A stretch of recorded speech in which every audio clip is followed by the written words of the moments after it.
Hello everyone, welcome to my YouTube channel. In this particular video, let us see the differences between internal check and internal control.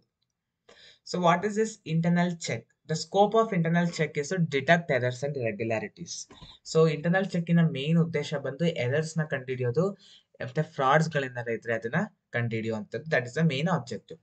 But internal control, that's main objective is to provide policies and define the procedures of the organization. ಒಂದು organisation ಇನ policies ಮತ್ತೆ procedures ಗಳನ್ನ internal control define ಮಾಡುತ್ತೆ. Next, internal check is related with segregation of duties, supervision and verification of transaction or activities.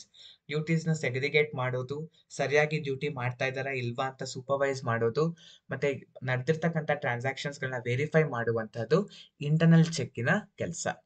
So internal control ಅಲ್ಲಿ assets ಗಳನ್ನ safe guard ಮಾಡುವಂತಹದ್ದು, so authorised person ಮಾತ್ರ assets ನ use ಮಾಡ್ತಿದ್ದಾರಾ ಇಲ್ವಾ ಅಂತ ನೋಡುವಂತದ್ದು, proper ಆಗಿ financial reporting ಆಗ್ತಾ ಇದೆಯಾ ಇಲ್ವಾ, ಎಲ್ಲಾ ಲೀಗಲ್ ರಿಕ್ವೈರ್ಮೆಂಟ್ಸ್ ನ ಫುಲ್ಫಿಲ್ ಮಾಡಿದಾರಾ ಇಲ್ವಾ ಅಂತ ನೋಡೋದು ಇಂಟರ್ನಲ್ ಕಂಟ್ರೋಲಿನ ಒಂದು ಕೆಲಸ. Approach: specific controls for individual processes or functions. So it basically deals with the individual processes and whatever functions the individual does in an organization. Internal control. So it is an integrated framework covering all functions and procedures. So internal check ಅಲ್ಲಿ individual person procedures ಮತ್ತೆ functions ಬಗ್ಗೆ define ಮಾಡಿದ್ರೆ, internal control ಅಲ್ಲಿ complete organisation process ಮತ್ತೆ function ಅನ್ನ ಅಲ್ಲಿ define ಮಾಡ್ತಾರೆ.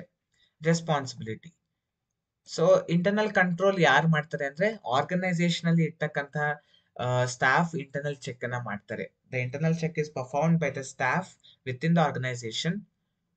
So here whole organization including management, staff and internal audit.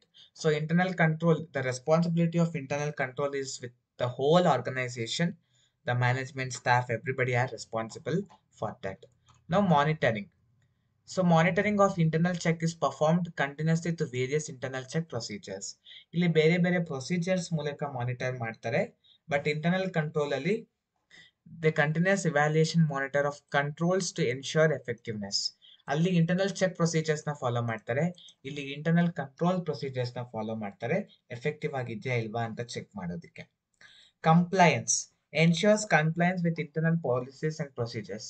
So ಇದು ಇಂಟರ್ನಲ್ ಕಂಪನಿಯ ಒಂದು ಪಾಲಿಸೀಸ್ ಮತ್ತೆ ಪ್ರೊಸೀಜರ್ಸ್ ಕೂಡ ಗಮನದಲ್ಲಿ ಇಟ್ಕೊಂಡು ಇದನ್ನ ಪ್ರಿಪೇರ್ ಮಾಡಿರ್ತಾರೆ. ಬಟ್ ಇದರಲ್ಲಿ ಓವರ್ ಆಲ್ ಲಾ ಏನ್ ಹೇಳುತ್ತೆ ಮತ್ತೆ ಇಂಟರ್ನಲ್ ಪಾಲಿಸೀಸ್ ಎರಡನ್ನೂ ಕೂಡ ಗಮನದಲ್ಲಿ ಇಟ್ಕೊಂಡು ಪ್ರಿಪೇರ್ ಮಾಡಿರ್ತಾರೆ. ರಿಪೋರ್ಟಿಂಗ್: ಸೊ ಏನಾದ್ರು ಎರರ್ಸ್, ಫ್ರಾಡ್ಸ್ ಅಥವಾ ಏನಾದ್ರು ಮಿಸ್ಟೇಕ್ಸ್ ಕಂಡಿಡಿದ್ರೆ ಇಮಿಡಿಯೇಟ್ಲಿ ಅದನ್ನ ಮ್ಯಾನೇಜ್ಮೆಂಟ್ ಗೆ ರಿಪೋರ್ಟ್ ಮಾಡಿ ಅದಕ್ಕೆ ಏನ್ ಆಕ್ಷನ್ ತಗೊಳ್ಬೇಕು ಅನ್ನೋದು ಕೂಡ ಡಿಸೈಡ್ ಮಾಡ್ತಾರೆ ಇಂಟರ್ನಲ್ ಚೆಕ್ ಅಲ್ಲಿ.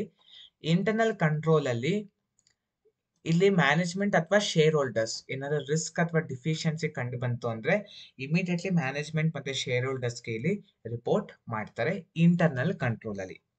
Internal audit: so internal audit ಅಲ್ಲಿ ಒಂದೇ ಆಸ್ಪೆಕ್ಟ್ ಬಂತು internal check. So internal check is one of the aspect of internal audit. Internal control encompasses the functions of internal audit. So internal audit ನ functions ಏನಿದೆ ಅದು already internal control ಅಲ್ಲಿ ಇದೆ. Next, effectiveness. So ಇದರ effectiveness ಹೆಂಗೆ ಗೊತ್ತಾಗುತ್ತೆ internal check ಅಂದ್ರೆ, ಯಾವ ರೀತಿ ಇಂಡಿವಿಜುವಲ್ಸ್ ಅದರಲ್ಲಿ ಆಸಕ್ತಿಯನ್ನು ತೋರಿಸಿದಾರೋ ಅದರ ಬೇಸಿಸ್ ಮೇಲೆ ಅದರ ಒಂದು ಎಫಿಷಿಯನ್ಸಿ ಅಥವಾ ಎಫೆಕ್ಟಿವ್ನೆಸ್ ಗೊತ್ತಾಗುತ್ತೆ ಇಂಟರ್ನಲ್ ಚೆಕ್ ಅಲ್ಲಿ. ಇಂಟರ್ನಲ್ ಕಂಟ್ರೋಲ್ ಅಲ್ಲಿ ಒಂದು ಕಂಪನಿಯ ಪಾಲಿಸೀಸ್ ಮತ್ತೆ ಪ್ರೊಸೀಜರ್ ಎಷ್ಟು ಎಫೆಕ್ಟಿವ್ ಆಗಿದೆ ಅನ್ನೋದ್ರ ಮೇಲೆ ಇಂಟರ್ನಲ್ ಕಂಟ್ರೋಲ್ ಎಫೆಕ್ಟಿವ್ ಆಗಿದೆಯಾ ಇಲ್ವಾ ಅನ್ನೋದು ನಿರ್ಧಾರ ಆಗುತ್ತೆ.